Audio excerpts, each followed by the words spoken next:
ভাটপাড়ার গোলঘর এলাকায় সত্যনারায়ণ শিশু উদ্যান থেকে প্রাক্তন বিধায়ক সত্যনারায়ণ সিং এর মূর্তি উদ্ধার ঘিরে ক্ষোভ।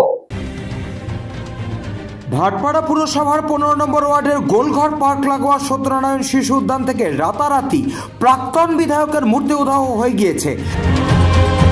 জানা যায় 2012 সালে ঘটাকড়ি উদ্বোধন হয়েছিল ভাটপাড়ার 3 বারের বিধায়ক প্রয়াত সত্যনারায়ণ সিং এর নামাঙ্কিত উদ্যান। তিনি ভাটপাড়া পুরসভার উপপুরপ্রধানও ছিলেন। অভিযোগ, রাতের অন্ধকারে তার আবক্ষ মূর্তি উধাও হয়ে গিয়েছে।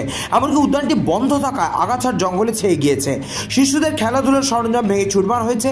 প্রাক্তন বিধায়কের আবক্ষ মূর্তি উধাওয়ের ঘটনায় বেজায় ক্ষুব্ধ প্রয়াত প্রাক্তন বিধায়ক সত্যনারায়ণ সিং এর পুত্র অর্জুন সিং।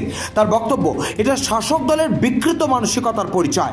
মমতা ব্যানার্জির নির্দেশে ভাটপাড়া পুরসভা তার পিতার মূর্তি সরিয়েছে। আগামী দিনে বাংলার মানুষ এর জবাব দেবে।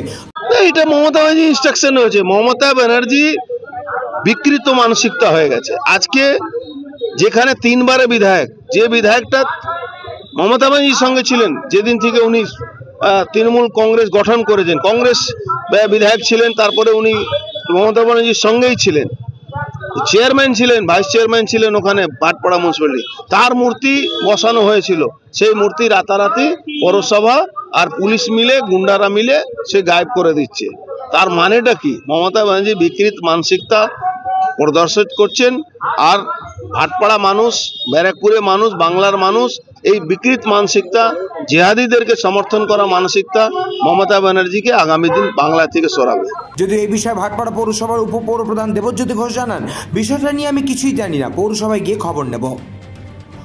এটা তো আপনি বললেন, আমি শুনলাম শনি রোববার তো মিউনিসিপ্যালিটি বন্ধ ছিল, আজকে এখন মিউনিসিপ্যালিটি যাচ্ছি, খবর নিয়ে দেখব। ব্যুরো রিপোর্ট, নিউজ বঙ্গ টাইম।